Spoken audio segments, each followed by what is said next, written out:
Assalamualaikum warahmatullahi wabarakatuh. Halo guys, balik lagi bersama saya Raffi di Lampung Dev Academy. Di video ini kita lanjut lagi belajar mengenai Redux-nya. Dan sekarang saya mau jelasin mengenai Reducer lebih lengkap lagi, lebih detail dari video-video yang sebelumnya. Sebelum masuk ke penjelasan, saya mau tanya sama teman-teman semua. Kira-kira kalian butuh nggak sih konten kayak semacam gimana caranya eh, melamar pekerjaan sebagai software engineer, terus membangun portofolio sebagai software engineer. Terus saya juga mau bagi pengalaman tentang pengalaman saya sewaktu belum lulus kuliah tapi sudah bisa dapat kerja di suatu perusahaan dan masuknya itu tanpa tes. Mungkin nanti saya bakal buat video-video tentang seperti hal itu ya, untuk pengembangan diri, nggak cuman tentang coding aja, tapi ada kayak ya pengembangan dirinya lah. Oke, langsung aja masuk ke materi ya. Sebelum ke materi, saya masih mau ngingetin lagi mengenai konsep dari Redux-nya ini. Pertama, ingat ya, dari view ini melakukan suatu action, misal klik button, menggeser slider, atau apapun itulah, action apapun itu, ini disebut mendispatch action. Nah, actionnya ini membawa pilot melewati store. Store-nya ini membawa state yang lama, dan juga dia sekarang membawa action. Action ini ada pilotnya, dan dia membawa pilot dari action ini. Kemudian sama si reducer-nya ini dicek. Ketika dicek sesuai dengan kondisi yang mana, baru dia mereturn state yang baru. Nah, ketika dia sudah memiliki state yang baru itu dikirim ke view. Nah, setelah itu view akan mengupdate tampilan. Sederhana kan? Untuk konsep dari Redux ini sangat sederhana. Oke, sekarang kita langsung cek ke codingan. Ini. eh ini kalau kalian bingung sebenarnya ini switch case biasa ya. Saya coba contohin di dokumentasinya deh. Oke, ini. Jadi reducer yang saya buat sebenarnya kurang lebih sama kayak gini. Cuman dia ini pakai switch case. Ini kan, switch case ketika tipe actionnya adalah to do added, dia akan return state yang lama, kemudian mengoverride state to do's, dan mengganti di override ya, artinya diganti dengan state yang baru, kemudian di return. Nah, ini yang di return ini menjadi state yang baru. Seperti itu. Kalau kalian lihat di kode yang saya buat, ini sama. Ketika uh, di sini ya, ini kan objek. Kita punya yang namanya object action. Object action ini isinya action counter increment, kemudian counter decrement. Ini kita return dan kita lihat yang kita return ini uh, action tipe apa. Misalnya increment ya berarti nanti ini kita mereturn state yang lama, lalu counternya ditambah, dan actionnya ini dikasih tahu value-nya di uh, action type-nya nih di passing di sini untuk deteksi ini action apa. Kalau kalian masih bingung, kita cek aja di sini ada penjelasannya. Jadi dari artikelnya, replace your switch statement and multiple if and else using object literal. Jadi yang saya buat, yang akan kita buat juga itu namanya disebut object literal.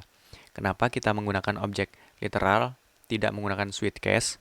Kalau dibaca dari sini ya, reason not to use switch case increase the performance of the object get better, dan pokoknya intinya ini switch case untuk performanya objek literal itu lebih bagus. Lalu kalau objek literal juga ini lebih mudah di-maintain dan lebih mudah dibaca. Nah, kalau problemnya di switch, dilihat dulu ya nih. Di switch kita membutuhkan yang namanya brick. Kita membutuhkan brick.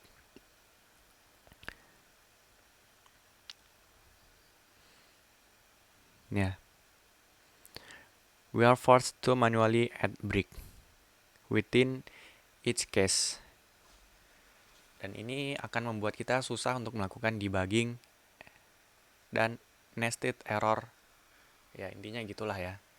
Intinya kalau kita menggunakan objek literal itu lebih mudah di-maintain, lebih mudah dibaca, dan performanya ini lebih baik dari kita menggunakan switch case berdasarkan dari artikel ini. Ini kalau kalian lihat ya. Switch case ini misalnya actionnya increment, ini dicek. Kalau increment dia mereturn apa? Kalau bukan mereturn apa? Kalau nggak ada, dia mereturn yang ini. Nah, kalau di switch case yang kita buat, kalau di contoh ini seperti ini.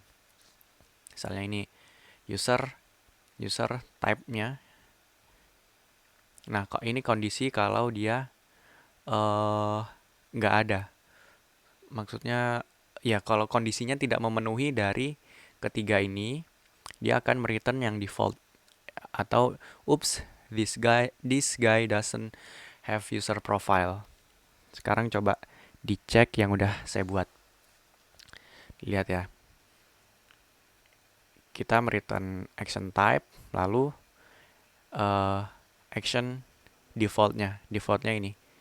Defaultnya kita ngebalikin state yang lama. Kalau nggak memenuhi kondisi di sini. Jadi state-nya nggak kita rubah apa-apa. Nah, di redasser ini dia sifatnya ini semacam ngelisten lah ya. Ketika actionnya diklik, nanti dia dicek nih. Misal dia ngeklik increment.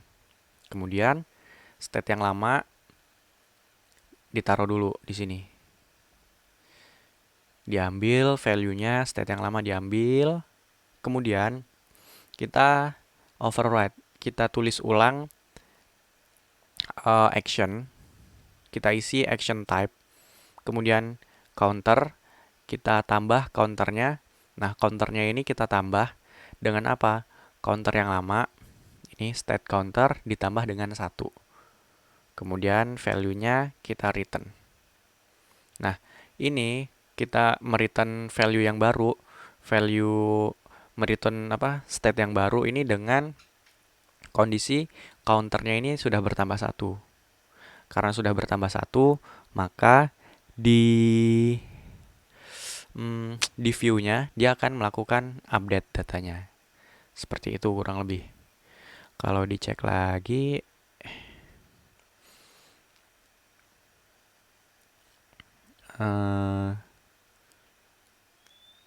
oh ya,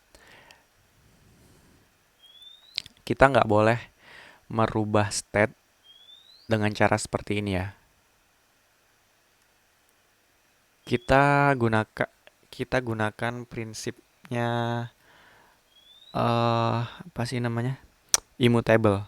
Jadi state-nya itu nggak bisa dirubah. Jadi caranya ini kan ada titik 3. Artinya ini kita mengcopy state yang lama, mengcopy ya, di-copy. Jadi kita ini sebenarnya nggak ngerubah state yang ini, tapi kita mengcopy, kita ambil jadi state baru, kemudian kan di dalam sini kan sebenarnya ada action, ada counter juga. Tapi kita tulis lagi action dan counternya ini. Nah, action dan counternya yang ada di dalam state ini, dia bakal terhapus. Karena kita tulisnya yang di bawahnya ini adalah action dan counter. Oh iya, saya lupa untuk meng-zoom ini. Saya cek di komen banyak yang ngasih tahu untuk nge-zoom. Untuk nge-zoom mana ya?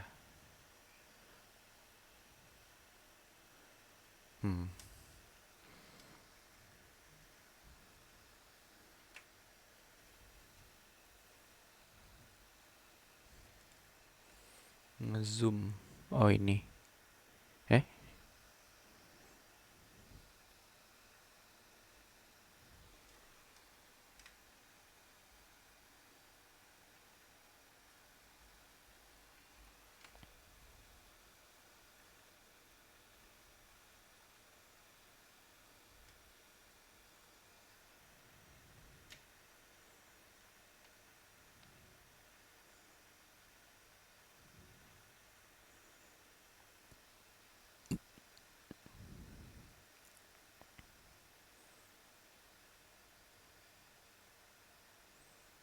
Oh ini.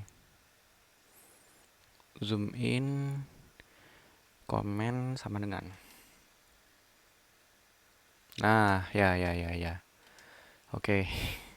Oke, nggak apa-apa lah. Telat ngezoomnya. Walaupun ini videonya sebenarnya udah selesai sih penjelasannya. Jadi saya rangkum lagi lah. Secara singkatnya, si Redaser ini dia semacam melisten. Dia akan ngecek di sini. Ya kalau kalian biasa kan switchcase kan di atas ya. Tapi ini kita di bawah di sini. Kita cek action type-nya ini apa. Kita punya actionnya ini counter increment dan counter decrement. Kalau counter increment, dia akan mereturn value counter ditambah dengan 1. Kemudian kalau decrement dikurang 1. Kurang lebih seperti itu. Intinya Redaser ini kita mengcopy state yang lama. Semua state itu di copy, kemudian kita override. Kita tulis, kita ganti value-nya. Sebenarnya nggak mengganti yang ini sih, nggak mengganti yang ini. Yang ini tetap state action di sini tuh tetap tetap yang lama. Cuman ini kan nge-return yang baru. Nah, yang baru itu yang dipakai. Nah, yang di sini nih sebenarnya masih sama. Seperti itu. Nah, untuk membuat Redaser ini kita bisa pakai multiple Redaser. Nggak cuma satu Redaser doang. Karena kenapa bisa multiple Redaser? Karena kalau kita nulisnya cuma di satu file doang, itu bakal susah untuk maintenance-nya. Ini sih gampang, masih 33 line. Kalau misalnya udah 100, 200, 300, 500, 1000, itu bakal susah maintenance-nya. Makanya si Redact ini ada yang namanya fungsi untuk combine redaser. Nah, combine redaser ini fungsinya ya mengkombinasikan lebih dari satu redaser. Nah, redaser yang udah kita punya namanya adalah counter redaser. Ketika saya combine, namanya ini saya ganti menjadi counter. Ini kalau misalnya saya ganti jadi bla bla bla nggak jelas gini, nanti ini yang bakal muncul sebagai sebagai nama state-nya ini. Jadi nanti misalnya ini root-nya, kemudian kalau dicek baru hj zazazazaza. Nah, itu baru state yang di dalamnya. State yang di dalamnya ada apa aja? Ada action, ada counter. Ya, cuma dua itu doang. Ada action, ada counter di sini. Nanti kita kalau mau combine lagi di sini tinggal ditambahin bla bla bla bla, nama redasernya apa. Kayak gitu. Oke. Penjelasannya cukup. Semoga ini videonya bermanfaat. Jangan lupa kalau kalian misalnya lagi butuh project atau kalau kalian punya project, jangan ragu untuk hubungin saya aja. Siapa tahu kita bisa kerjasama. Oke, saya akhiri. Assalamualaikum warahmatullahi wabarakatuh. Bye bye.